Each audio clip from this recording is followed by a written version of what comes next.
നമുക്ക് യേശുവിൻ നാമത്തിന്. ഹല്ലേലൂയ പാടി വാഴ്ത്തിടാമെൻ രക്ഷകൻ നാമത്തിന്.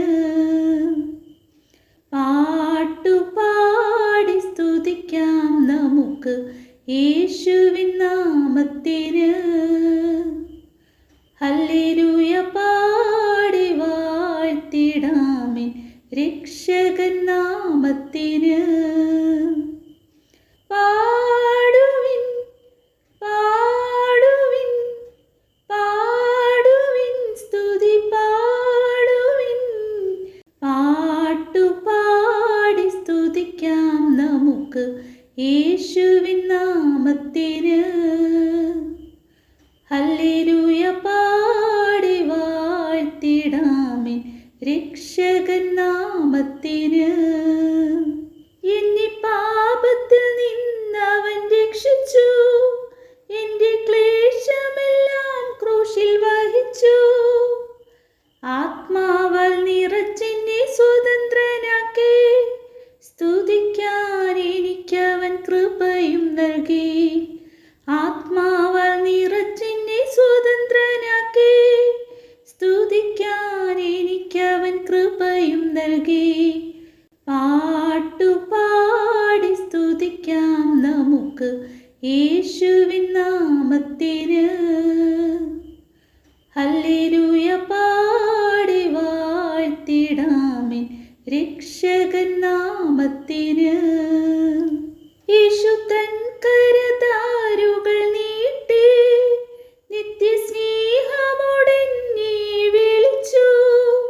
യേശു തൻ കരതാരുകൾ നീട്ടി, നിത്യസ്നേഹമോടെന്നെ വിളിച്ചു. ആത്മാവാൽ നിറച്ചെന്നെ സ്വതന്ത്രനാക്കി, സ്തുതിക്കാൻ എനിക്കവൻ കൃപയും നൽകി. ആത്മാവാൽ നിറച്ചെന്നെ സ്വതന്ത്രനാക്കി, സ്തുതിക്കാൻ എനിക്കവൻ കൃപയും നൽകി. പാട്ടുപാടി സ്തുതിക്കാം നമുക്ക് യേശുവിൻ നാമത്തിന്. ഹല്ലേലൂയ പാടി വാഴ്ത്തിടാമെൻ രക്ഷകൻ നാമത്തിന്. ദൂർത്തനമനുജനെ വിളിച്ചു, യേശു തൻ തിരുമാറിലണച്ചു. ദൂർത്തനമനുജനെ വിളിച്ചു, യേശു തൻ തിരുമാറിലണച്ചു. ആത്മാവാൽ നിറച്ചെന്നെ സ്വതന്ത്രമാക്കി, സ്തുതിക്കാൻ എനിക്കവൻ കൃപയും നൽകി. ആത്മാവാൽ നിറച്ചെന്നെ സ്വതന്ത്രമാക്കി, സ്തുതിക്കാൻ എനിക്കവൻ കൃപയും നൽകി. പാട്ടുപാടി സ്തുതിക്കാം നമുക്ക് യേശുവിൻ നാമത്തിന്. ഹല്ലേലൂയ പാടി വാഴ്ത്തിടാമെൻ രക്ഷകൻ നാമത്തിന്. ശിഷ്യർ തൻ പാദങ്ങൾ കഴുകി, യേശു സ്നേഹത്തിൻ മാതൃക കാട്ടി. ശിഷ്യർ തൻ പാദങ്ങൾ കഴുകി, യേശു സ്നേഹത്തിൻ മാതൃക കാട്ടി. ആത്മാവാൽ നിറച്ചെന്നെ സ്വതന്ത്രമാക്കി, സ്തുതിക്കാൻ എനിക്കവൻ കൃപയും നൽകി.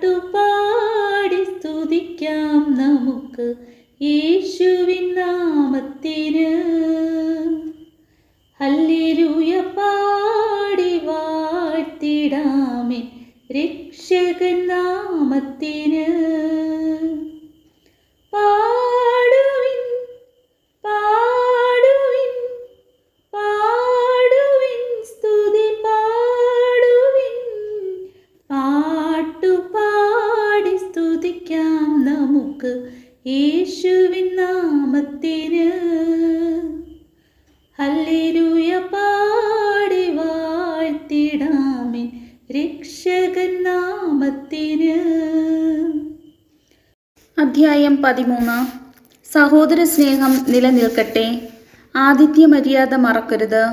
അവ വഴി ദൈവദൂതന്മാരെ അറിയാതെ സൽക്കരിച്ചവരുണ്ട്. തടവുകാരോട് നിങ്ങളും അവരോടൊപ്പം തടവിലായിരുന്നാലെന്ന പോലെ പെരുമാറുവിൻ. നിങ്ങൾക്കും ഒരു ശരീരമുള്ളതുകൊണ്ട് പീഡിപ്പിക്കപ്പെടുന്നവരോട് പരിഗണന കാണിക്കുവിൻ. എല്ലാവരുടെ ഇടയിലും വിവാഹം മാന്യമായി കരുതപ്പെടട്ടെ. മണവറ മലിനമാകാതിരിക്കട്ടെ. കാരണം അസന്മാർഗികളെയും വ്യഭിചാരികളെയും ദൈവം വിധിക്കും. നിങ്ങളുടെ ജീവിതം ദ്രവ്യാഗ്രഹത്തിൽ നിന്ന് സ്വതന്ത്രമായിരിക്കട്ടെ. ഉള്ളതുകൊണ്ട് തൃപ്തിപ്പെടുവിൻ. ഞാൻ നിന്നെ ഒരു വിധത്തിലും അവഗണിക്കുകയോ ഉപേക്ഷിക്കുകയോ ഇല്ല എന്ന് അവിടുന്ന് പറഞ്ഞിട്ടുണ്ടല്ലോ. അതിനാൽ നമുക്ക് ആത്മധൈര്യത്തോടെ പറയാം, കർത്താവാണ് എൻ്റെ സഹായകൻ, ഞാൻ ഭയപ്പെടുകയില്ല. മനുഷ്യന് എന്നോട് എന്ത് ചെയ്യാൻ കഴിയും? നിങ്ങളോട് ദൈവവചനം പ്രസംഗിച്ച നിങ്ങളുടെ നേതാക്കന്മാരെ ഓർക്കുവിൻ. അവരുടെ ജീവിതചര്യയുടെ ഫലം കണക്കിലെടുത്ത് അവരുടെ വിശ്വാസം അനുകരിക്കുവിൻ. യേശു ക്രിസ്തു ഇന്നലെയും ഇന്നും എന്നും ഒരേ ആൾ തന്നെയാണ്. വിവിധങ്ങളും വിചിത്രങ്ങളുമായ പ്രബോധനങ്ങൾ നിങ്ങളെ വഴിതെറ്റിക്കരുത്. ഭക്ഷണത്താലല്ല, കൃപാവരത്താൽ ഹൃദയത്തെ ശക്തമാക്കുന്നതാണ് ഉചിതം. ഭക്ഷണത്തിൽ ശ്രദ്ധിക്കുന്നവർക്ക് ഒരു പ്രയോജനവും ലഭിക്കുന്നില്ല. നമുക്കൊരു ബലിപീഠമുണ്ട്. അതിൽ നിന്ന് ഭക്ഷിക്കാൻ കൂടാരത്തിൽ ശുശ്രൂഷ ചെയ്യുന്നവർക്ക് അവകാശമില്ല. കാരണം പ്രധാന പുരോഹിതൻ പാപപരിഹാരത്തിന് ബലിപീഠത്തിങ്കലേക്ക് കൊണ്ടുപോകുന്ന രക്തം എടുത്ത മൃഗങ്ങളുടെ ശരീരം ദഹിപ്പിക്കപ്പെടുന്നത് പാളയത്തിന് പുറത്തു വെച്ചാണ്. സ്വന്തം രക്തത്തിലൂടെ ജനത്തെ വിശുദ്ധീകരിക്കാൻ ക്രിസ്തുവും കവാടത്തിന് പുറത്തു വെച്ച് പീഡനമേറ്റു. അവനു വേണ്ടി അവമാനം സഹിച്ചുകൊണ്ട് നമുക്ക് പാളയത്തിന് പുറത്തിറങ്ങി അവൻ്റെ അടുത്തേക്ക് പോകാം. എന്തെന്നാൽ ഇവിടെ നമുക്ക് നിലനിൽക്കുന്ന നഗരമില്ല, വരാനുള്ള നഗരത്തെയാണല്ലോ നാം അന്വേഷിക്കുന്നത്.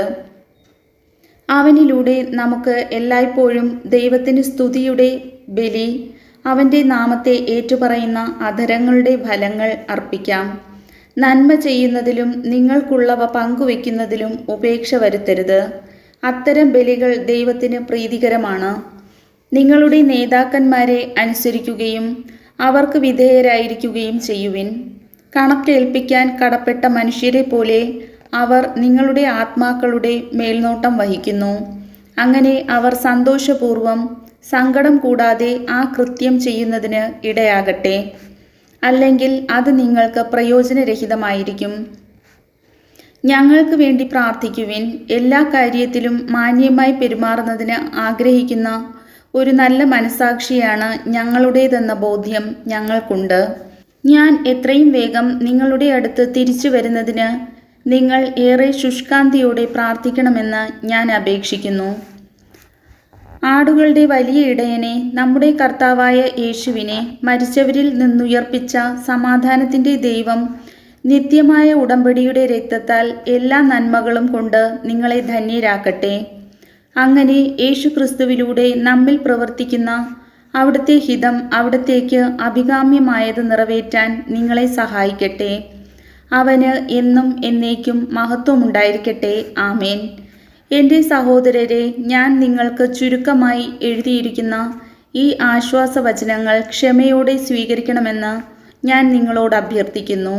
നമ്മുടെ സഹോദരൻ തിമോത്തിയോസ് മോചിപ്പിക്കപ്പെട്ടുവെന്ന് നിങ്ങൾ അറിഞ്ഞാലും അവൻ വേഗം വന്നാൽ അവനോടൊപ്പം ഞാൻ നിങ്ങളെ കണ്ടുകൊള്ളാം. നിങ്ങളുടെ നേതാക്കന്മാർക്കും എല്ലാ വിശുദ്ധർക്കും വന്ദനം പറയുവിൻ. ഇറ്റലിയിൽ നിന്ന് വന്നവർ നിങ്ങൾക്ക് വന്ദനം പറയുന്നു. ദൈവത്തിൻ്റെ കൃപാവരം നിങ്ങളെല്ലാവരോടും കൂടെ ഉണ്ടായിരിക്കട്ടെ. കർത്താവിൻ്റെ വചനം.